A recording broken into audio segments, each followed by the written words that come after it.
First of all, I'd like to thank for this opportunity to present our thoughts and ideas for the Kimball of the next generation. We are, my good colleague Jeff Davis, partner in Nexus from Salt Lake City, and from myself, my name is Bjarke Ingels from Big in New York, and we also Leon Rost, my partner Halvor Bergman, and Daniel Kidd, who happens to be a Salt Lake City native from Logan.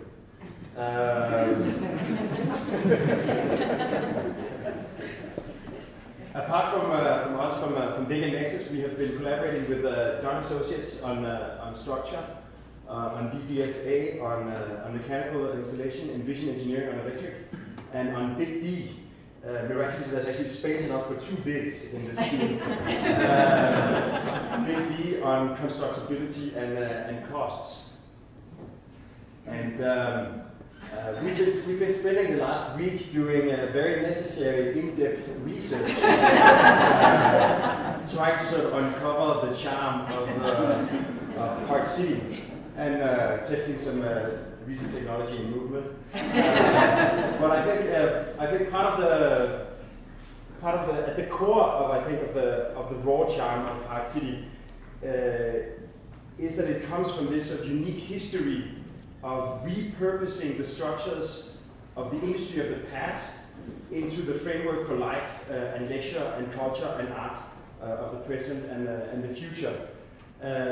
So of course, Park City itself is the reinvention of a mining city, and as the mines dried out, the plumes of the smokestacks became the plumes of the snow caverns. Of course, like this week, we're celebrating the 10th anniversary of the Olympics. Of course, the Sundance Festival has really sort of put Park City on the cultural map. We had the joy of participating in the last days of the Sundance last weekend. And of course, there's the Kimball Art Festival. And in general, like this former mining town has really become this sort of cultural mecca for physical culture and sort of the culture of the arts. And at the core of this, the Kimball Art Center is essentially itself a reinvention of a former infrastructure. It's like Heber C. Kimball and his family started the Kimball livery. As technology evolved, horses got replaced by automobiles. And eventually Bill Kimball in the 70s, unrelated to the former Kimballs. Also, Park City is big enough for 2 Kimballs. Created the Kimball Art Center, which is essentially the repurposing of a garage into an art center. And at the core of this is that the Park City clearly has a unique sort of urban cityscape. This sort of the amount of like the wooden structures, the former industrial buildings have made it this sort of a unique environment that has an incredible charm and that really deserves sort of a respect for the heritage and the cultural preservation, but also as part of the sort of the skyline or the urban image of Park City was sort of right next to, like this is the Kimball before it became the Kimball Art Center, and right next to it was the Coalition building, which for decades was this sort of significant landmark for the mining industry. This unique, relatively slender wooden structure, which was actually where the lifts for the silver mines arrived before they got loaded onto the trains. So essentially, in a way, it was for the mining industry what the town lift is for the skiing today. And this silhouette isn't part of the urban image of Park City anymore, because it burned down in a catastrophic fire in 1984 and has since never been recreated. It's a really sort of charming structure that's like it stood 80 feet tall and was of course like, because back then when the whole city was about mining, it was really sort of the landmark for the mining industry. Looking at the new Kimball and the program that we were given that has been developed to to expand the framework of the Kimball to accommodate more facilities, more learning spaces, and better and more generous exhibition spaces. We try to see what happens, like how much space is it actually. And even though the program itself is not very big, the generosity, the necessary generosity of the exhibition spaces makes it a relatively significant volume. If we spread it out and sort of cover the entire existing Kimball Art Center, it would take up this much space. We could also consolidate all of the new program into a single footprint and leave, basically preserve the existing Kimball Art Center and the existing building sort of almost intact. And we started like playing around with different ways of resolving the program, and it turned into this sort of an odyssey of different possibilities. I'll spare you the trouble. But gradually we started developing feelings for something that we thought actually really in many ways responded to the unique challenges of the situation. So essentially, if we just go through sort of a 30-second history of Park City. Park Avenue used to be the main street with Kimball between Park Avenue and Main Street. As Deer Valley Drive became sort of the main arrival point. When we arrived for Sundance, we actually came down Heber, like looking at the future site of the new Kimball. So the Kimball today is really nested at this incredible sort of urban node that isn't really sort of at the geographical center of Park City, but also at the sort of cultural center and the infrastructural center of Park City. And of course, by moving the main entrance towards Main Street and Heber, it really becomes this pivoting point of the cultural life of the city. So what we sort of arrived at after testing all these different options is that we decided to leave the existing structure as intact as possible, in a way clean it up a bit. But essentially, when you have a limited budget, you have limited means, when you start doing massive refurbishment, you really interact massively with something existing. It's almost like opening a Pandora's box of potential misery, because like, you never know what you're going to find as soon as you start hammering on the existing conditions. We thought like, we turned the existing building into essentially the learning center, an education facility. And then we consolidate the exhibition programs, the lobbies, the arrival, the restaurant into this new concentrated building. So it becomes more like the successful marriage of two distinct entities rather than trying to radically transform the existing Kimball building. So basically the program consists of two main galleries. The lower gallery we nested into the slope, aligning to Main Street, sort of opening up for pedestrians passing by.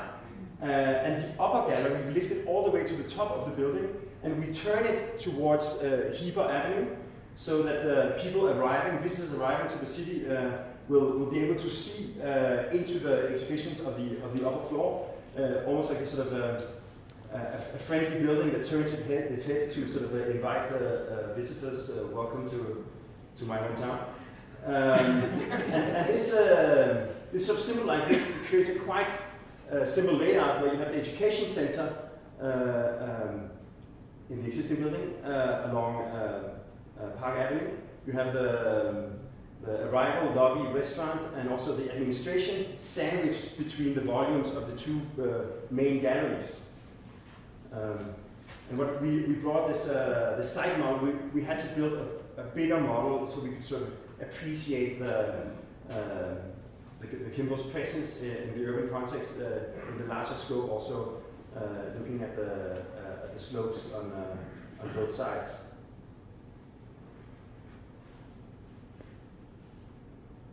And this new volume sort of when we stack the galleries and the restaurants on top of each other, we actually reach almost exactly the same proportions as the former coalition building.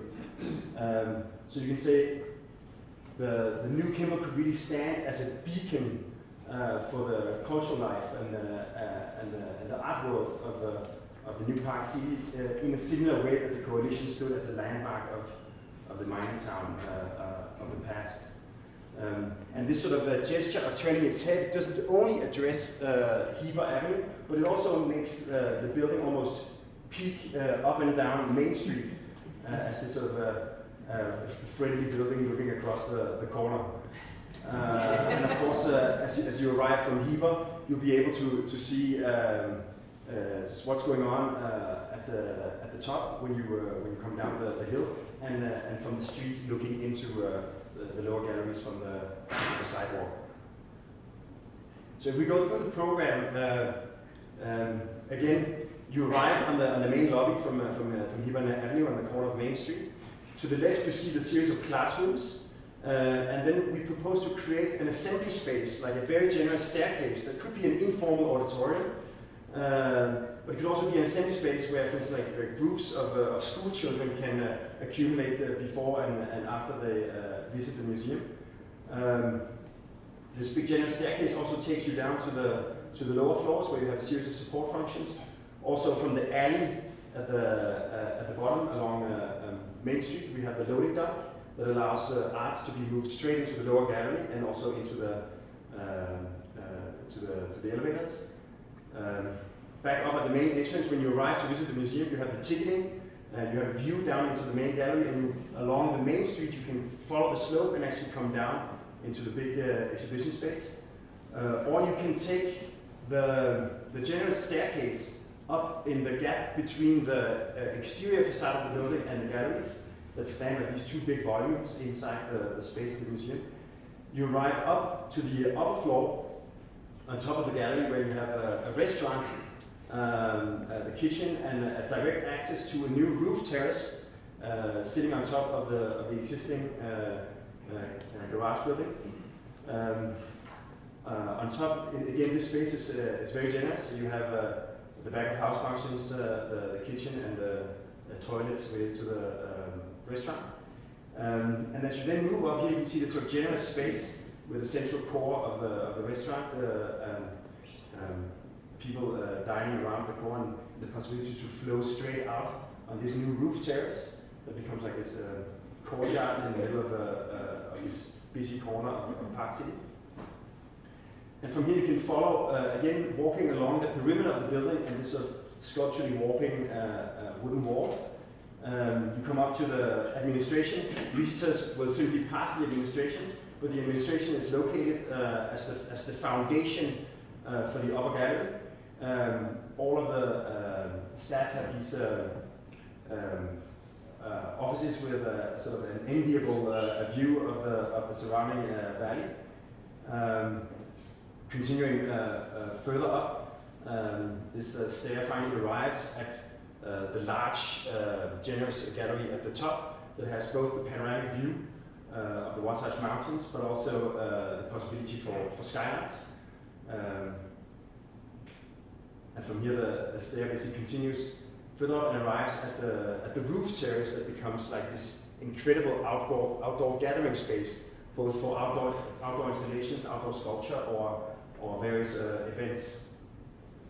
So you can see how the circulation simply follows the perimeter of the building, gently spiraling up until it reaches the top.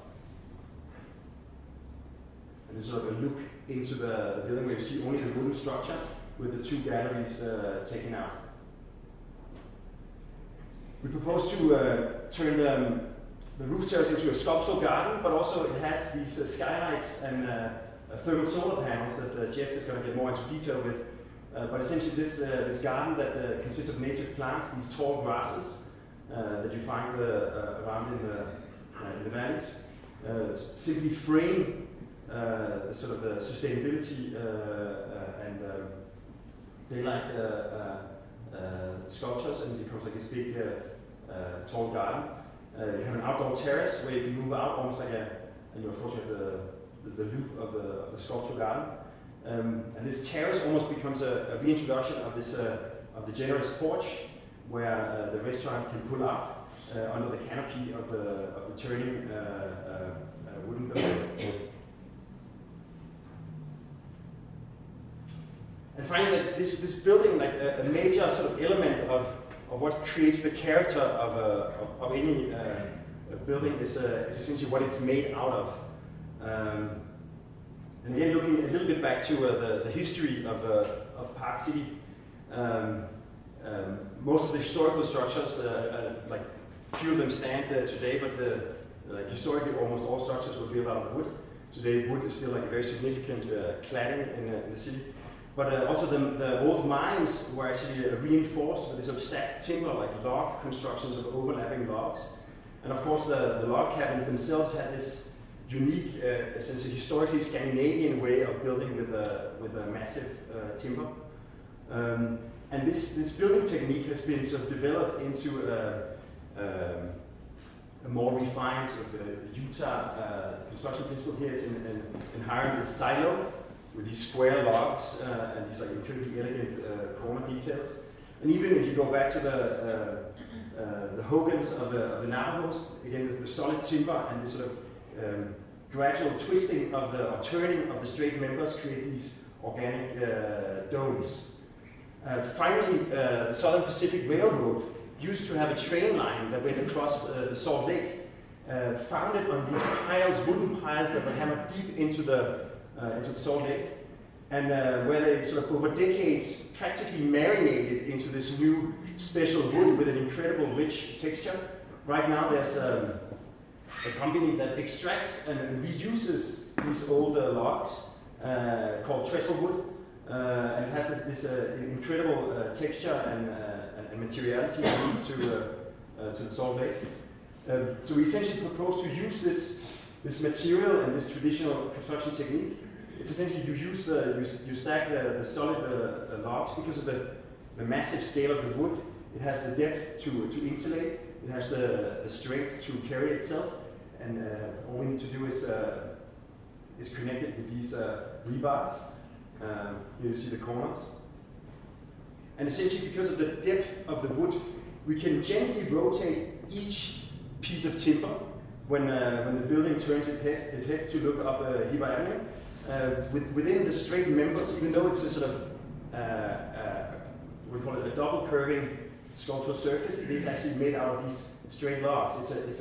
It's an inherent property of this way of building.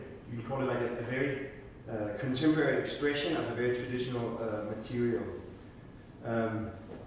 And finally, for the galleries inside, the sawmills of the past used to be essentially these steel structures working inside a wooden framework. Yeah, and one of the really great things about this building is the layers of stories that support this concept. And inside the Coalition building, you actually have this steel mechanism that, if you can imagine, the carts of steel or of silver coming off of the mountain and then rotating through. So you have this twisting motion inside the Coalition building. And it with this, we have the steel building on the inside with the circulation of the people as if they were the cars of silver circulating through the Coalition building that create this twisting motion in the actual design of the building. So I'm just going to walk through a little bit of the structural and some of the sustainability issues on the project. The structure is really three systems: a concrete core where the elevator is, which acts as a structural element, and then you have this steel building that is built. It's really a separate building that supports itself. And then you start to bring in the circulation that goes around the building. And then you add this self-supporting wood structure that creates the twisting, elegant, simple architecture with the forces that go down. So as you look up through the building, you see these wonderful views of this twisting wood contrasted against this steel building where the galleries sit. And then at this restaurant level, how it opens up to the light in the windows, and the light starts to filter down from above through that circulation space. And you interact with that both on the floor level and at the garden level. So this is the structural grid of the existing building, and we build upon that and want to keep that in place. There'll be some reinforcing that would need to occur, but then we want to keep these beautiful bow trusses that are here, and allow some light to come down through it, and essentially build a concrete structure for this rooftop patio that goes, as Björk said, the front porch that wraps around. And then in the middle, we have this series of skylights and solar thermal, where we're heating hot water with the use of the sun, that's surrounded by this native plant piece. So when you're inside this gathering space, this assembly space, you're looking up through these skylights, through the bow trusses, and you have this connection that's up to this roof garden, and then the actual building up beyond. So from all points within the building, you're interacting with all of these different artistic and elements. Maybe one thing, one of the things that for us that has been especially exhilarating by this project is that wood today is used typically just as a cladding, almost like a cosmetic layer. It's like a thin cladding on top of like some kind of a complicated sandwich of rock wool and stud walls and chipboard. So it's really been reduced to a sort of a cosmetic veneer, or almost like the image of wood, whereas in this case we really have the chance to work with the sort of physical, material, tactile, tectonic qualities of real massive wood, and in this case real massive wood that has been marinating in the salt lake for decades and become this almost like a new kind of material. So we literally, when we built the model, the large model, we literally built it exactly the way that you would build it in real life, with the individual logs overlapping log by log. So here you see the learning center to the left, and then the sort of the art museum with the galleries, and the sort of the turn that happens around the public space in the middle, and finally moving all the way up to the top. So essentially, it is almost like a physical material sculpture where the surface on the outside, the surface on the inside, and the core within, like, it is essentially exactly what you see is exactly what it is.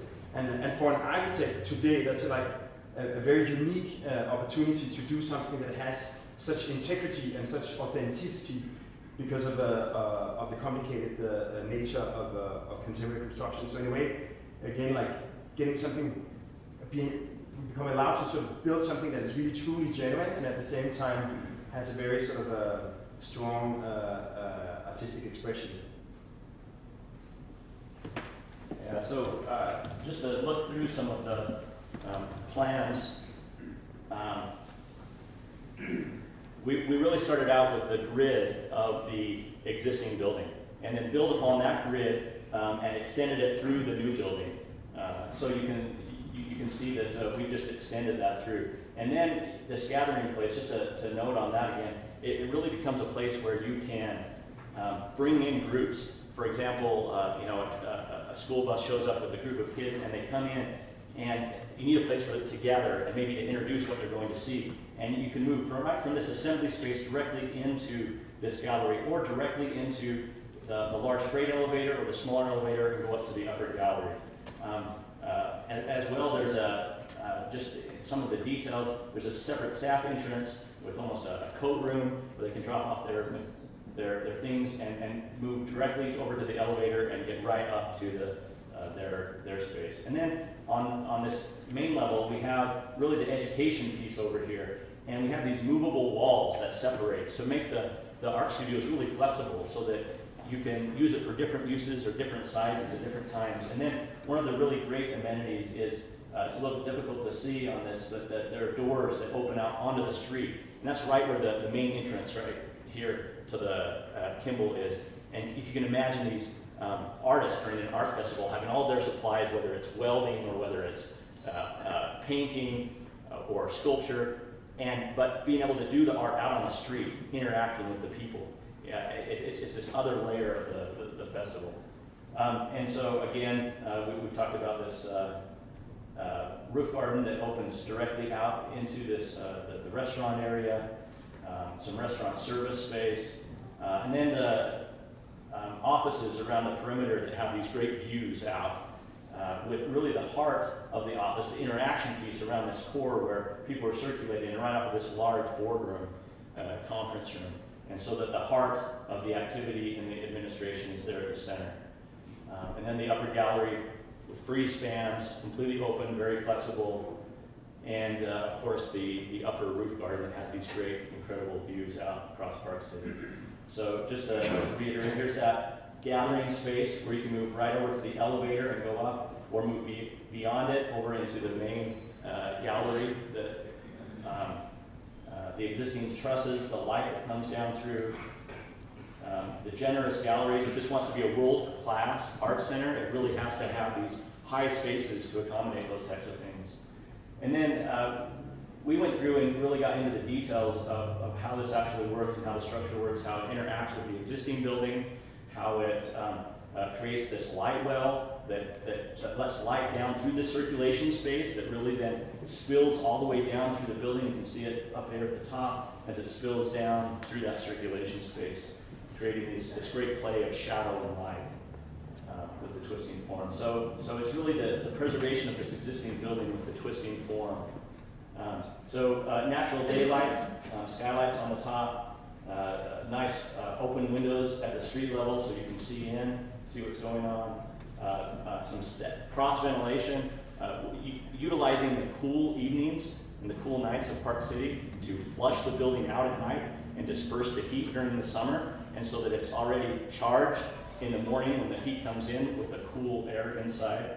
A great energy savings. The solar thermal generated off of this area where the skylights are, that has radiant floor system potentially that goes through the areas that don't need the humidification for the art. And then that there are several different options that we've explored with the engineers about a ground coupled heat exchange system where we bore these holes down into the ground and utilize the ground's heat. And then rainwater collection. In Utah, this has been an issue that's gone back and forth. In the legislature, I was involved with my partner in putting on a presentation about it, but there are two obstacles. There's an upfront cost that we really need to analyze, and then there's the process to go through to get the approvals through the state. But we think it's a great opportunity to incorporate that. So you really have this iconic building that speaks to the culture. And then maybe just to sort of recap what hopefully in our fantasy could be a visit to Park City in a handful of years. This new citizen that at the corner of Main Street and Heber turns its head and looks up and down the street. A visit inside where like almost you can actually look into the exhibitions in the lower gallery already from the lobby, or you can start sort of exploring this new communal space that at the courtyard really is a space where people can come essentially without necessarily being drawn towards the art, but simply because of the generosity of the space as a place to meet. The extension out on the roof terrace, and the continuation up to explore this sort of amazing gallery and the amazing new space on the rooftop at the heart of the city. And of course, it really will be the first and last thing you see when you visit Park City in the future. So you can say, in a way, you can see it sort of recreating the silhouette of the Coalition building that until recently stood as a beacon of the sort of mining heritage of Park City, simply in this case by recreating it as a landmark for the art and culture. By doing so, we also continue this unique tradition for turning the infrastructure of the past industry into the framework for the cultural life and the community of the future of Park City. Thank you very much.